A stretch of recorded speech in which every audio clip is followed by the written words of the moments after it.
You know, if there's any game I thought I wouldn't do for a long-ass time, it was this. Hello everyone, and welcome to Let's Play Donkey Kong Country. We're going for a one-player game this time around because I don't have a second player to play with for this one. And we're going straight into our first world, Congo Jungle, and its first level, Jungle Hijinks. And for a visual story, go left.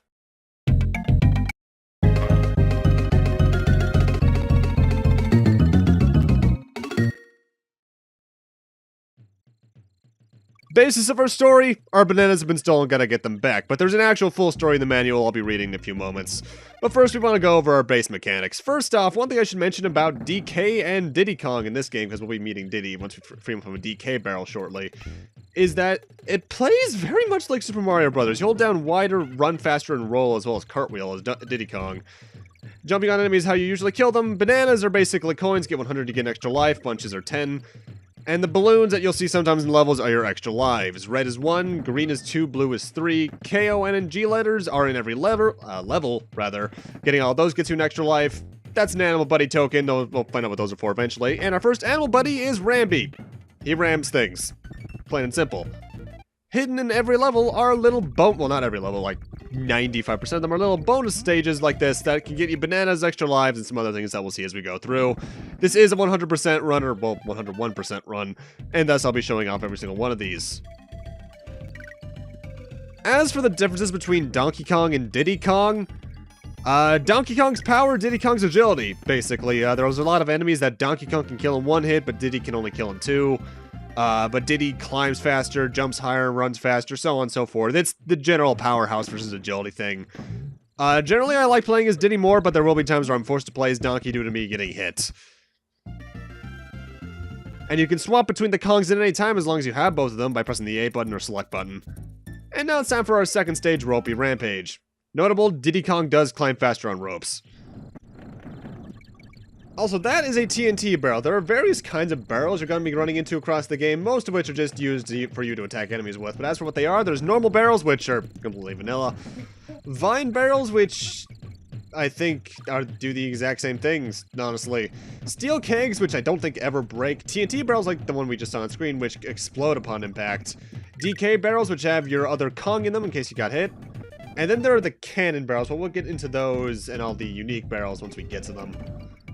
Either way, now let's go over the story that's in the manual. It's 4 manual pages long, which is kind of lengthy, honestly, but yeah. It was a dark and stormy night. Storms lashed the rugged terrain of Donkey Kong Island, home to the famous video game ape and his family and friends. Near Donkey Kong's treehouse, a small monkey named Diddy cowered in fear of the savage lightning which periodically illuminated the lush, dark jungle that covered most of the island. Donkey Kong had assigned Diddy to guard duty on this awful night, and he was not happy about his fate. Donkey Kong's early pep talk kept creeping back into Diddy's mind. "Okay, little buddy," Donkey had said in his patronizing voice. "As part of your hero training, you've got to stand guard tonight over my bananas. I'll relieve you at midnight, so try to stay awake until then." Buddy? Yeah, right. Now he was alone, unless you counted the unknown threats which lurked behind every tree that he glimpsed during the lightning flashes. The Kremlings were out there, this much was certain. They coveted Donkey Kong's banana stockpile, the largest on the island and probably in the world. A treasure in potassium and vitamin A, the perfect food! Ah, delicious bananas. The thought of DK's golden horribles made Diddy forget his uncomfortable situation. But a rustling in the undergrowth and the sound of several snapping twigs brought him out of his reverie. Before we continue on, a couple of things. Ropey Rampage is not a very bad level. This is Cranky. So you found me, did you? What do you want? You can find the fun in Ropey Rampage between a rock and a hard place. If you roll attack or batty, your speed increases when you hit the next one.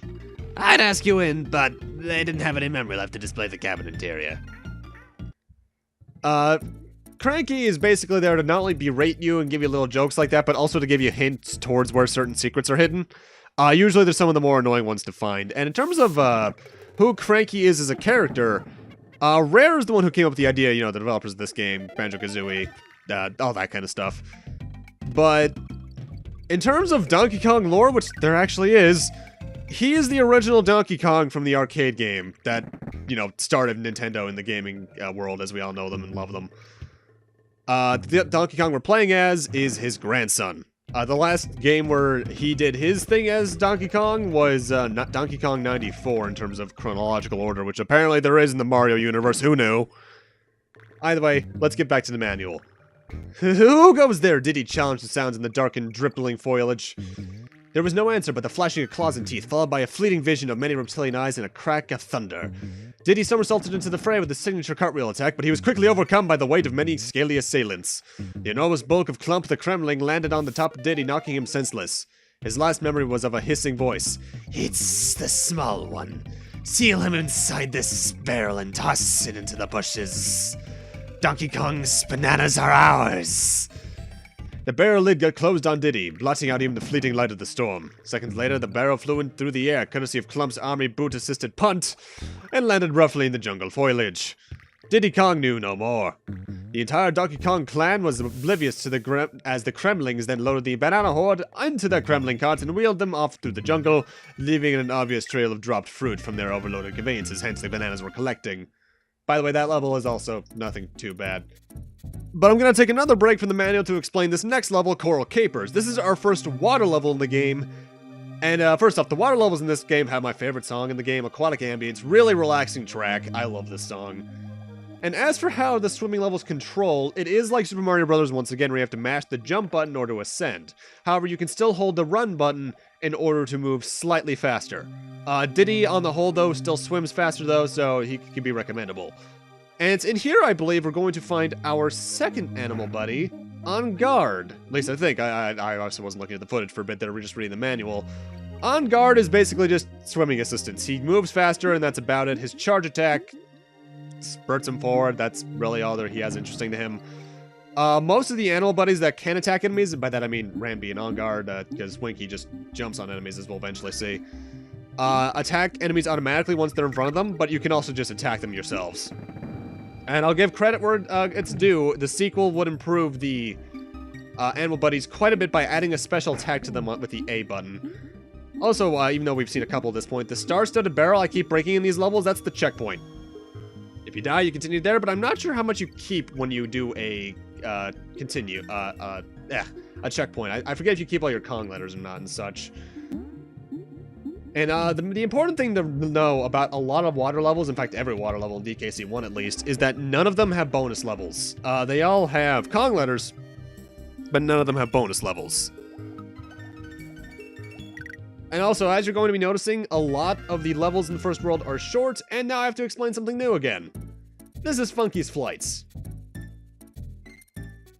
Funky's Flights? Well, I'll let him explain it. Whoa, dudes, my name's Funky Kong.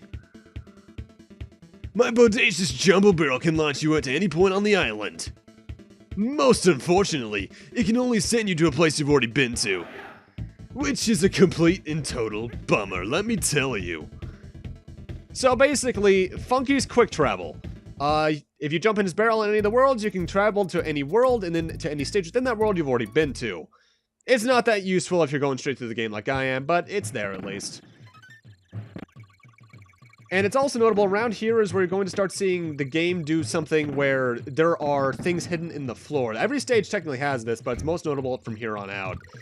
Because sometimes there'll be Kong letters in them, sometimes there'll be barrels that you need to get into bonus levels. The way you get them is by jumping from a high enough distance and just hitting the floor. And we also have blast barrels here. These are pretty self-explanatory. You press the jump button, you get fired out of them. The one that have explosion effects on them, though, you get fired out of automatically. And keep in mind, though, whenever you want to go through a special stage like that, just mash the jump button. A lot of the special stages you could probably find, bonus stages rather, you could probably find just by exploring enough, really. Because you know when you got everything in a stage, when on the map screen it has an exclamation point. So just if you don't see an exclamation point on the title after that, just look around, really. And also, behind the scenes fact, you're going to be hearing a couple times in future levels from here on out, really. And in between every stage, the music's gonna make a cut.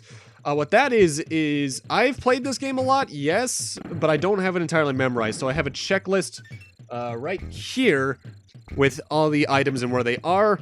And I recorded each stage as its own recording session, so that's why the world map music in particular is gonna cut out.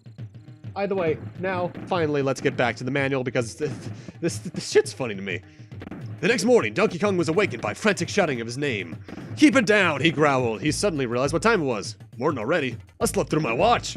fallen out of the bed and through his treehouse door, Donkey Kong slid down the treehouse ladder without using any of the rungs, and assumed his characteristic fighting pose, with sun-blinded, squinting eyes. One swift blow that was all was needed to leave him sprawled on the floor, face down. He groggily rolled to see the familiar, wrinkled, white-bearded, grouchy face of his old granddad, Cranky Kong, peering down at him. In his heyday, Cranky was the original Donkey Kong who battled Mario in several of his own games. But first, let's go back to the game. This is Candy's save point. It's a save point. What else do you need to know? It tells you your percentage here. Percentage, I believe, is counted as levels beaten and bonuses found. And now it's time for our first boss, Very Naughty. He does little leaps around, and that's about it. Jump on his head to damage him, 5 hits, he's down. He has first boss syndrome in that he is very easy and you should never die to him. Losing one Kong, that's acceptable, especially later on where his jumps start getting a bit more aggressive, but yeah, that's about it. And that's Congo Jungle done. Nothing too interesting, as you can see. It's mostly introductory stuff. Monkey Mines is where we're going to start seeing a lot more unique stuff. Winky's walkway, the only thing that's going to be happening in here, really, is that we're going to get introduced to a new animal buddy, Winky, who is my personal least favorite of the 4 animal buddies in the game. I'll get to that when we eventually get him, though. Back to the manual. What did you do that for? Donkey Kong asked, knowing full well that Cranky was prone to cuffing him at every whim. Take a look inside your banana cave. You're in for a big surprise, Cranky cackled. Donkey's mind raced as he vaulted to the cave and peered inside. Instead of the dull golden glow of thousands of bananas, there were only a few discarded peels. These had been trampled into dirt by hundreds of reptilian feet, judging from the many 3-toed footprints that covered the damp cabin floor. But what about... Diddy's gone too, Cranky laughed. That's what you get for shirking your responsibility, you good-for-nothing bum. In my days, we would have been happy to stand guard in the rain, because that might have meant an extra frame of animation. Of course, having rain would have been impossible given our pitiful processing power, but... first up, I'm going to once again distract myself from the manual once again to describe Winky. He's a frog. He walks by jumping, and you press the jump button to jump even higher with him. Nothing too good in my eyes. He's good for getting up to high platforms, but that's about it. And partnered with some later gimmicks, he can actually be kind of hard to control. And now it's time for the nightmare level for me as a child. Minecarts. It's an auto-scroller, basically, only you have to jump in order to survive. You're jumping over pits, from rail to rail, over enemies, so on and so forth. As far as I can recall, there's only one bonus, if at all, in this stage. You just have to worry about surviving, getting the Kong letters, really. And even though you don't need the Kong letters, because there's more than enough extra lives to get in this game through other methods. Also, I love this song, but Donkey Kong Country soundtrack is, honestly, on the whole, really good. Just the fact that I only remember some tracks more than others.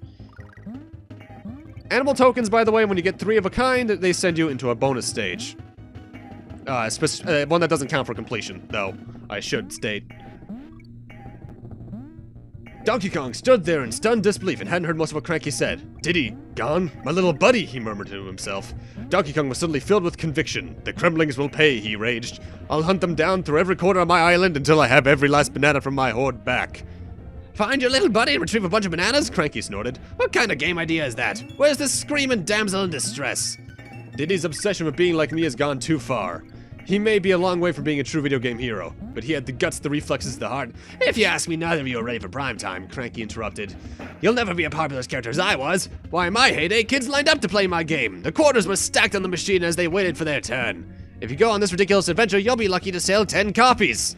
Donkey Kong fumed. He usually let Cranky's rambling roll off the back, but this time was different. What do you know about adventuring, you flea-bitten old ape, yelled Donkey Kong, edging closer and closer, braving Cranky's cane until he was totally in his face. I'm sick of hearing your boring single-screen adventures. Diddy's in trouble, my banana horde's gone, and I'm gonna get it all back. Also, what I'm about to show off is 2 things. First off, if you screw up what I'm doing, you can press the start and select button in that order in previously beaten stages in order to exit. And what certain stages have is hidden warp barrels. What these do, they warp you to a certain point in the stage. Not every stage has them. They're more common towards the middle of the game than the beginning and end, but they are there to skip some of the more annoying stages. Speedrunners take full advantage of them, obviously. Bouncy Bonanza, nothing really interesting in here, except for it just being another cave stage. I think this is where we start getting the introduction of tires. Yes, it is. What those are, they're basically springboards from Mario World. You jump on them, and they'll bound you up and down, but if you hold the jump button, when you bounce up, you'll jump higher. Winky combined with these things is a bit annoying, because of the constant jumping. Either way, now let's end off the manual, finally. Donkey Kong stormed off in search of his missing buddy. Following the trail of bananas, the Kremlings had dropped. Well, it's not exactly rescuing a princess, but it'll do in a pinch. Cranky snorted as DK disappeared into the lush jungle. After a moment's hesitation, Cranky followed him. The lad may just need my help, he mumbled to himself. Kids today, they just don't have any respect for their elders. Yeah, that manual goes on about 2 pages too long. I dig Cranky's fourth wall breaking, though. Yeah, because that took most of this part. Yeah, that's pretty bad. But I do kind of miss the days of manuals. Now, one thing you're going to start noticing, aside from the fact you can do stuff like that, there are times in this game that I don't like quite much like that, where you can basically clip through walls through intentional little shortcuts to get bonus barrels and such. And while from a design standpoint, that's basically the most they could do with these pre-rendered graphics, I don't like it too much myself, because it seems a bit too obscure in some cases. Because how are you supposed to know you can jump through the wall aside from the platform being there? That's not enough in my eyes.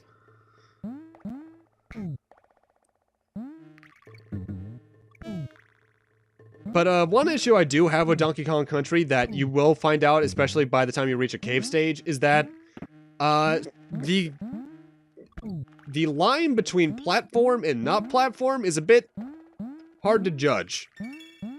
But the graphics do a good job of representing where the hitboxes are, but in some level aesthetics, like the caves and one other one later on for a fact, the corners don't feel as precise as they should, and thus you could end up falling off earlier than you probably think you should.